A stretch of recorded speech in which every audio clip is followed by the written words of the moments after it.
जय हिंद मेरे प्यारे साथियों। स्वागत है आपका अपने प्यारे channel math in competitive class में। पिछले क्लास में हम लोगों ने एक बहुत ही प्यारा सा चैप्टर ट्रिग्नोमेट्री को स्टार्ट किया था। आज हम लोग उसी कड़ी को आगे बढ़ाते हुए उसकी प्रॉपर्टी को हम लोग देखते हैं कि एक समकोण त्रिभुज में उसकी भुजाओं और उसके कोण के आधार पर उसमें क्या क्या गुण हो सकते हैं और उसके बीच में क्या एक संबंध होता है। ये तो पिछले क्लास में हम लोगों ने देखा था कि एक समकोण त्रिभुज है और इस समकोण त्रिभुज में अगर इस एंगल का नाम हम लोग थीटा कर देते हैं और ये एंगल है 90 डिग्री 90 डिग्री, तो 90 डिग्री का ठीक सामने वाला भुजा का एक नाम था जिसको हम लोग कहते हैं कर्ण, यानी कि एच मतलब हाइपोटेनियस। ठीक है। और इस एंगल का सामने वाला जो साइड होगा इसको हम लोग कहते थे P, और जो रह गया उसको हम लोग कहते थे B कहते थे। ठीक है। तो अब ये देखा गया कि अगर इस समकोण त्रिभुज में एक कोण को अगर हम लोग फिक्स कर दें तो बाकी तीनों भुजाओं में किसी भी दो भुजा और उस एंगल के बीच में एक रिलेशन होता ही है, और इस रिलेशन का एक अलग अलग अपना नाम रखा गया। जैसे कि इस अगर P बाय एच और साथ में थीटा को हम ले, P बाय एच ले और साथ में थीटा को ले, B और H, और इसी तरीके से किसी भी दो भुजाओं के अनुपात और उसके एंगल के बीच में एक संबंध बनाया गया, और इस संबंध को याद रखने का एक तरीका बनाया गया और एक विशेष नाम रखा गया कि अगर P बाय एच हो, P बाय एच यानी कि लंब बटे कर्ण, P को हम लोग क्या बोलते हैं, P को ये लंब और H को कर्ण, इसे कर्ण कहते हैं। ये B का मतलब आधार होता है ये। ठीक है। तो P बाय एच का एक नाम रखा गया, उसे कहते थे साइन थीटा। ठीक उसी तरीके से B बाय एच का एक नाम रखा गया cos theta, P by B यानी लंब बटे आधार का एक नाम रखा गया टेन थीटा, और जब इसको उल्टा कर दिया गया यानी कि इसका रेसिप्रोकल यानी कि B बाय एच, इसका एक नाम रखा गया कॉट थीटा। ठीक उसी तरीके से H बाय बी का एक नाम रखा गया सेक थीटा, और H बाय पी का एक नाम रखा गया कॉसेक थीटा। इस तरीके से ये यानी कि साइन थीटा बराबर P by H, cos theta बराबर B by H, tan theta बराबर P by B, cot theta बराबर B by P, sec theta बराबर H बाय बी, और कॉसेक थीटा बराबर H बाय पी। तो इस टेबल को थोड़ा सा याद रखना है। इसको याद रखने का सबसे बेहतरीन तरीका होगा, देखो यहाँ पर पहले साइन थीटा अगर लेते हैं तो ऊपर से नीचे की तरफ, यानी कि ये अगर हमको ऊपर वाला फंक्शन लेना है, ये ऊपर वाला फंक्शन,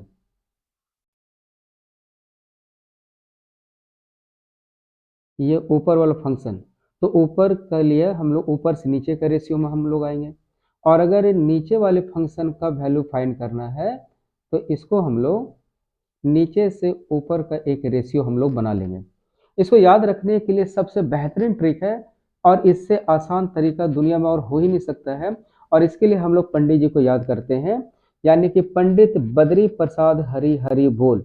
अगर ये लाइन अगर आपको याद है तो इसमें से किसी का भी वैल्यू आप बहुत आसानी से मरते दम तक इसको याद रख सकते हो। ये यानी कि पंडित बद्री प्रसाद हरि हरि बोल, पंडित पी, बद्री बी, प्रसाद पी, हरि से एच, फिर हरि से एच, अब बोल से बी हमने ले लिया।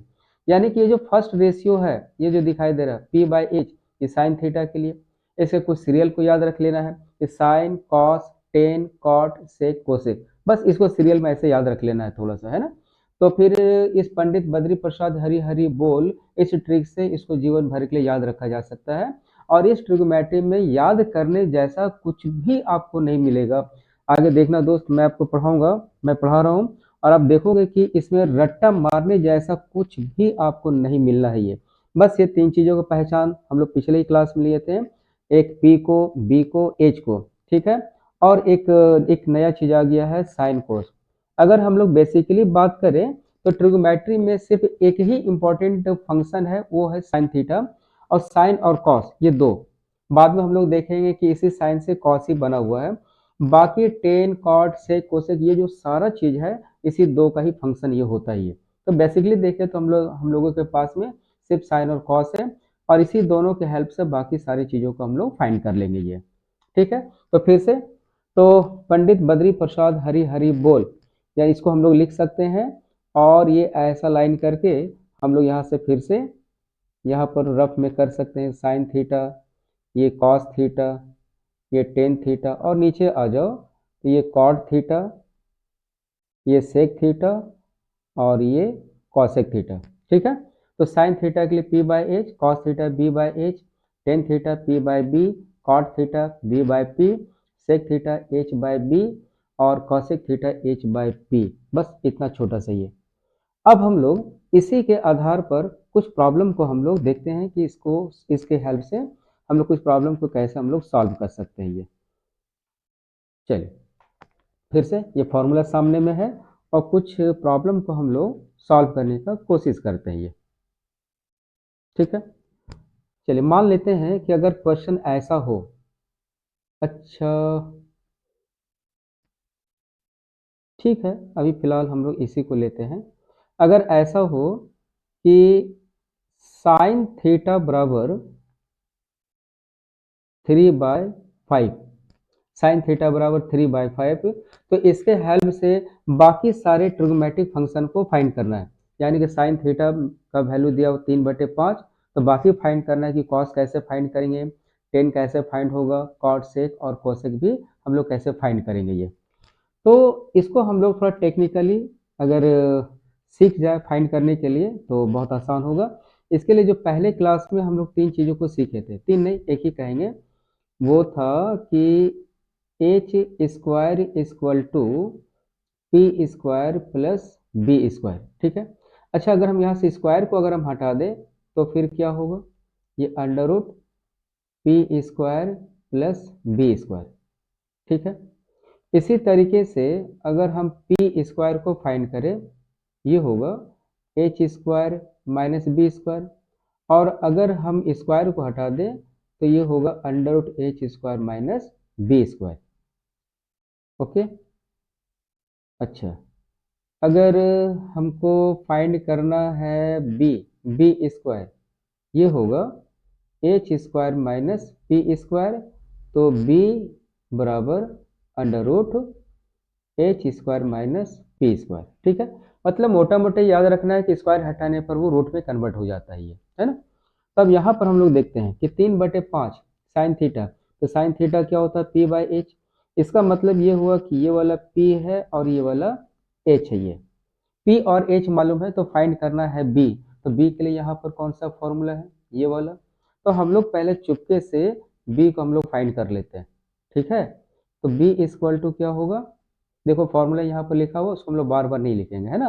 तो बी बराबर H square minus P square, H कितना है 5, तो ये 5 का स्क्वायर, पी का स्क्वायर यानी कि 3 का स्क्वायर, है ना।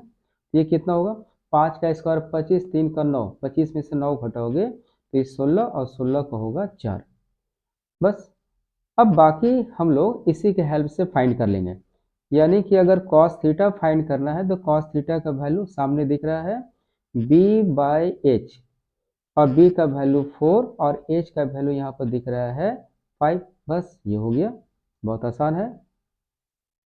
अगर टेन थीटा फाइंड करना है तो tan theta equal to P by B, है ना, और p का वैल्यू ये दिख रहा है यहाँ पर 3 और b का वैल्यू 4। ठीक है, कॉट थीटा, तो कॉट थीटा का वैल्यू यहाँ से देख लो, कॉट थीटा का वैल्यू b बाई पी, इसको हम लोग उल्टा कर देंगे, है ना, यानी कि b बाई पी, तो b का वैल्यू 4 और p का वैल्यू 3। बस इतना आसान है ये। ठीक है, कॉट हो गया। कॉट के बाद क्या दिख रहा है सेक थीटा, सेक थीटा का वैल्यू h बाय बी। ठीक है, तो h का वैल्यू कितना दिख रहा है, तो h का वैल्यू 5 और b का वैल्यू 4। फिर कॉसेक थीटा का value h by P, h का वैल्यू 5 और p का वैल्यू 3। ठीक है, तो आज हम लोग सिर्फ इसी बेसिक जो फॉर्मूला दिया हुआ है, यानी कि PBH तीनों के रिलेशन से हम लोग कैसे प्रॉब्लम को सॉल्व करते हैं, ये आज हम लोग बस इस क्लास में हम लोग इसी चीज़ों को हम लोग सीखेंगे, कुछ प्रॉब्लम को सॉल्व करते हुए। ठीक है, उम्मीद है ये समझ में आ गया होगा। अच्छा, हम लोग एक और प्रॉब्लम को हम लोग सॉल्व करते हैं। ठीक है, चलो इसे मिट कर दें।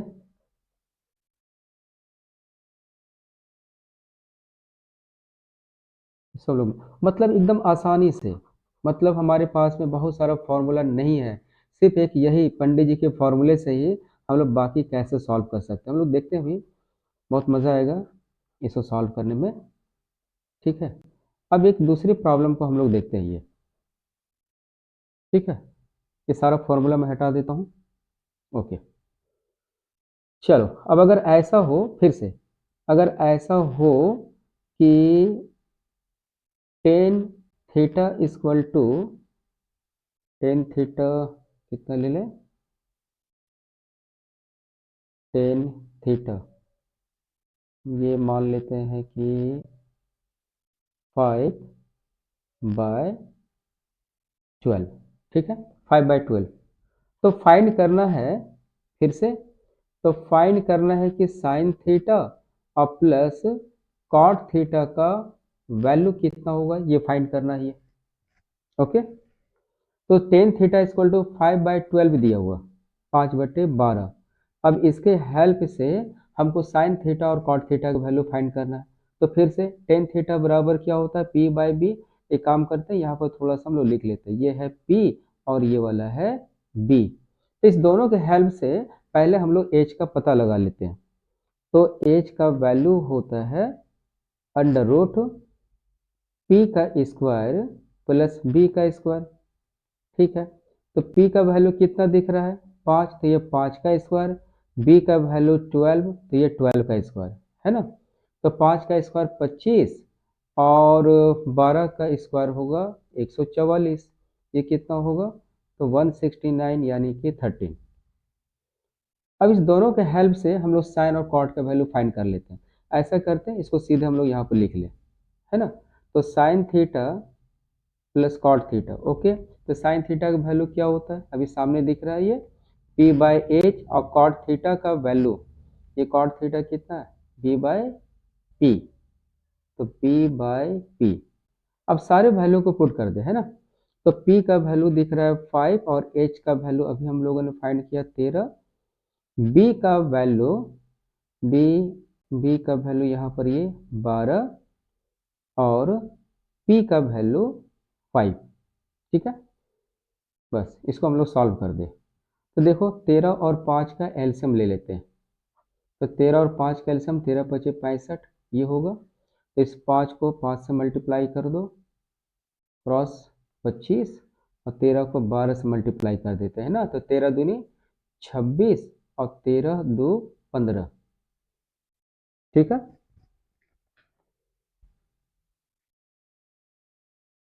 बस इसको ऐड कर दो, हो गया ये 65, ये 6 और 5 11, 5 1 6 और 2 8 और 1 181/65। ये इतना आसान है ये, उम्मीद है कि ये सभी को समझ में आ रहा होगा, बहुत आसानी से ये आपके मन के अंदर में जो ट्रिग्नोमेट्री का जो डर बैठा हुआ है ना बॉस, ये बिल्कुल डर खत्म हो जाएगा। इतना आसान है ये, एक झूठ मूठ का एक हवा फैला हुआ है कि यार ट्रिग्नोमेट्री बहुत हार्ड होता है, इसको समझना बहुत नामुमकिन जैसा है, बट ऐसा कुछ नहीं है। Trigonometry is the very very easiest topic, बहुत आसानी से इसे कोई भी समझ सकता है। इसके लिए ज़रूरी नहीं है कि उस स्टूडेंट का जो बैकग्राउंड है वो साइंस का ही होना चाहिए, वो कोई भी स्टूडेंट समझ सकता है, चाहे वो आर्ट्स का हो, कॉमर्स का हो, कुछ भी हो, आसानी से इसको समझा जा सकता है। बस उसे तीन चीज़ें तो याद रखना है, एक P, B और H, और ये डब्बा। ठीक है, चलिए एक क्वेश्चन हम लोग और लेते हैं।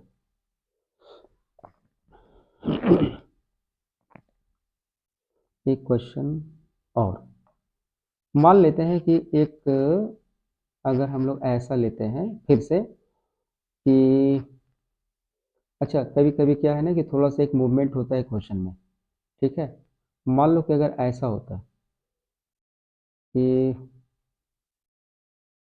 √3 sin थीटा इक्वल टू 1, ठीक है।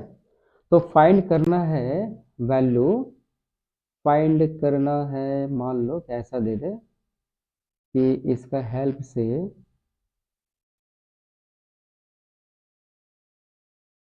नॉट,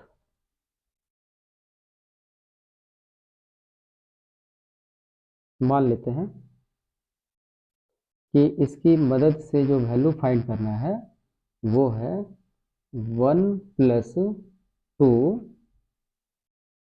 टेन स्क्वायर थीटा का वैल्यू कितना होगा, ठीक है ना। ये वैल्यू फाइंड करना है ये। चलिए, तो क्या दिया हुआ है कि √3 sin थीटा बराबर 1 दिया हुआ है। यहाँ से साइन थीटा का हम लोग वैल्यू फाइंड कर सकते हैं क्या। साइन थीटा ये क्या होगा, ये 1। अच्छा, इसको ना उठा करके इसके नीचे पटक दो, यानी कि √3। अब साइन थीटा बराबर क्या होता है, P/H। ये बन गया P और ये बन गया H। तो चाहिए क्या, B। तो B का फॉर्मूला हम लोग अप्लाई कर देते हैं। तो B के लिए क्या फॉर्मूला है, ये भी हम लोग पढ़ चुके हुए हैं कि √H² माइनस P² है ना। ये देख लो, तो H का वैल्यू कितना है, तो √3 का स्क्वायर माइनस P का स्क्वायर यानी कि 1 का स्क्वायर, ठीक है। अच्छा, हम लोग जानते हैं कि कोई भी रूट में कोई भी नंबर हो, अगर हम लोग उसको स्क्वायर कर देते हैं तो उसका टोपी गायब हो जाता है, यानी रूट गायब हो जाएगा, है ना। तो √3 का स्क्वायर करेंगे तो सिंपली कितना आएगा, ये 3 आएगा, 1 का स्क्वायर 1, तो 3 में से 1 माइनस कर दो, ये 2, तो स्क्वायर रूट वही रहेगा, ठीक है। अच्छा, अब इसकी हेल्प से हम लोग टेन थीटा का वैल्यू पहले फाइंड कर लेते हैं, ठीक है। तो टेन थीटा का वैल्यू क्या होता है, P/B। P/B, P का वैल्यू ये यहाँ पर दिख रहा है 1, और B अभी हम लोग ताज़ा ताज़ा निकाले हुए हैं √2, ठीक है ना। अब इसको उठा करके इसमें इसका पटक दो, ठीक है। इसको मैं यहाँ पर सॉल्व करता हूँ। तो ये 1 + 2 और टेन स्क्वायर थीटा, तो टेन थीटा का वैल्यू अभी दिख रहा है जो हम लोगों ने फाइंड किया है 1/√2, और ये स्क्वायर है तो स्क्वायर कर दो। तो 1 + 2, देखो 1 का स्क्वायर 1 और √2 का स्क्वायर करेंगे तो सिर्फ 2, ठीक है। ये कैंसिल कर दो, तो ये 1 + 1 यानी कि 2, है ना। काफ़ी आसान है ये, इसको सॉल्व करना बहुत ही आसान है ये, ठीक है। उम्मीद है मज़ा आ रहा होगा सभी को इसमें, काफ़ी अच्छे से समझ में आ रहा होगा। कमेंट करके ज़रूर बताइएगा कि आपको ये जो मेथड है कितना आसानी से समझ में आ रहा है ये, ठीक है। मुझे आपके कमेंट का इंतजार रहेगा। चलिए, एक दो और हम लोग क्वेश्चन को सॉल्व करते हैं, कुछ और प्रैक्टिस करते हैं आज, ठीक है। चलो, नेक्स्ट क्वेश्चन, नेक्स्ट क्वेश्चन, एक और एग्जांपल के लिए हम लोग समझते हैं। अच्छा, अगर ऐसा हो कि मान लो, मान लेते हैं, क्या मान ले, चलो फिर से ऐसा √3 ये साइन थीटा और इक्वल टू कॉस थीटा दिया हुआ, अभी थोड़ा सा अल्टर है, ठीक है। ऐसा करते हैं कि इस क्वेश्चन को हम लोग अगले क्लास में हैंडल करेंगे, ठीक है ना। यहाँ पर हम लोग एक और दूसरे टाइप का लेते हैं, मतलब आज हम लोग सिर्फ वही क्वेश्चन को हैंडल करेंगे जो सिर्फ पी, बी और एच पर डिपेंड है, और ये जो सामने टेबल में फॉर्मूला दिख रहा है बस इसी के हेल्प से वो बने। आज हम लोग सिर्फ उतने ही प्रॉब्लम को हम लोग सॉल्व करते हैं ये, ठीक है। चलो, फिर से हम लोग देखते हैं। हम्म, हम ऐसा मान लेते हैं कि ये मान ले कि 4 cos θ = 3, ठीक है। तो फाइंड करना है 2 sin θ + 3 टेन थीटा, इसका वैल्यू कितना होगा ये पता लगाना है। ठीक है, चलो तो देखो यहाँ पर cos थीटा का value 4 cos theta equal to 3 दिया हुआ है। ठीक है, अच्छा इसको हम लोग थोड़ा सा और कॉम्प्लिकेटेड बनाते हैं ना। ऐसा करते हैं कि यहाँ पर हम कॉस स्क्वायर कर देते हैं। ठीक है ना, अब इसको हम लोग सॉल्व करते हैं, यानी कि 4 कॉस स्क्वायर थीटा बराबर 3 दिया हुआ है, तो इसके हेल्प से 2 sign theta plus 3 tan theta का वैल्यू कितना होगा ये फाइंड करना है। ठीक है, देखो यहाँ पर कि ये जो कॉस स्क्वायर थीटा है इक्वल टू क्या लिख सकते हैं 3, और इस 4 को इसके नीचे में लगा दें। ठीक है, अच्छा अगर हम यहाँ से स्क्वायर को हम हटा दें तो वो क्या होगा अंडर रूट 3/4, तो 3 का वर्गमूल √3 में ही रहने दो और 4 का वर्गमूल 2। ठीक है ना, तो ये cos थीटा का वैल्यू हो गया √3/2। अब इसको हम लोग कह सकते हैं क्या, इसे हम लोग कह सकते हैं b/h, मतलब कि b और h दिया हुआ है तो p का वैल्यू फाइंड करना है। तो p इक्वल टू, फिर से तो p का वैल्यू क्या था, ये h स्क्वायर और माइनस बी स्क्वायर। ठीक है, तो h का वैल्यू 2 का स्क्वायर और b का वैल्यू √3 का स्क्वायर। ठीक है, तो चलो यहाँ पर देखते हैं, तो 2 का स्क्वायर 4 और √3 का स्क्वायर 3, 4 माइनस 3 1 और 1 का स्क्वायर √1। ओके, अब इसकी मदद से हम लोग पहले साइन थीटा और टेन थीटा का वैल्यू हम लोग फाइंड कर लेते हैं। ठीक है, तो बताओ साइन थीटा बराबर क्या था, ये था p/h। ठीक है, तो p का वैल्यू यहाँ पर कितना दिख रहा है, देखो p का वैल्यू अभी फाइंड किए हुए ये p का वैल्यू 1 और h का वैल्यू ये दिख रहा है 2। अच्छा टेन थीटा का वैल्यू, टेन थीटा का वैल्यू p/b। ठीक है, p का वैल्यू 1 और ये b का वैल्यू दिख रहा है √3। ओके, तो साइन थीटा और टेन थीटा का वैल्यू निकल आया है। अब इसको हम लोग सॉल्व कर सकते हैं। ठीक है, ये लिखा हुआ 2 टेन थीटा, ये 2 सॉरी 2 साइन थीटा, तो 2 और साइन थीटा का वैल्यू अभी फाइंड किए हुए हैं 1/2, साथ में प्लस 3, और टेन थीटा का वैल्यू 1/√3, इसको कैंसिल कर दें, तो ये 1 प्लस ये 3/√3। ठीक है, यहाँ पर हम लोग एक काम कर सकते हैं, ये जो 3/√3 दिख रहा है ना, अगर हम इसको रेशनलाइज थोड़ा सा कर दें, है ना, यानी कि परिमयकरण कर दें यहीं पर, तो 3 ये √3। ठीक है, और यहाँ √3 इंटू √3 सिर्फ ये 3। अब इसका हम लोग एलसीएम ले लें। ठीक है ना, ये 3, इस 3 को इससे मल्टीप्लाई कर दो 3 और साथ में ये 3√3। अच्छा, तो ये तो और आसान हो गया यार, यानी कितना तो हमको करने की जरूरत ही नहीं पड़ा, है ना। अच्छा ठीक है, अच्छा रेशनलाइज कर दिया ना, ये तो यहीं पर कैंसिल हो जाता है ना, ये 3 ये तो हो गया आंसर, इसका तो जरूरत नहीं पड़ा हमको, है ना। चलो इसको हटा देते हैं। ठीक है, ओके, तो इसका वैल्यू हो गया 1 प्लस √3। ठीक है, बहुत समझ में आ रहा होगा, बहुत आसानी से, इससे ज़्यादा इजी मेथड हो ही नहीं सकता है ना। तो आज की क्लास में हम लोग सिर्फ इसी पी बी और एच पर से रिलेटेड क्वेश्चन को हम लोग सॉल्व कर रहे हैं। यकीन कीजिए कि सिर्फ इसी 3 पर डिपेंड, यानी कि पी बी एच से रिलेटेड हर एग्जाम में क्वेश्चन पूछे जाते हैं, एनटीपीसी आरआरबी या कोई भी अदर एग्जाम हो, सिर्फ इतना ही कॉन्सेप्ट से जितना आज हम लोग सीखे हैं ना, इतना ही कॉन्सेप्ट से बहुत सारे क्वेश्चन को हम लोग सॉल्व कर सकते हैं, बहुत सारा क्वेश्चन को सॉल्व कर सकते हैं। अभी तो इसके हेल्प से बहुत कुछ हम लोगों को सीखना है, लेकिन यकीन मानिए कि आज हम लोग इस टेबल को जितना सीखे हैं ना, इसी टेबल का हेल्प से हम लोग बहुत सारे क्वेश्चन को, डिफरेंट डिफरेंट टाइप के क्वेश्चन को हम लोग सॉल्व कर सकते हैं। जिसको देखने से ही डर लगता है, वैसे क्वेश्चन को भी हम लोग इसी कॉन्सेप्ट से हम लोग सॉल्व कर सकते हैं ये।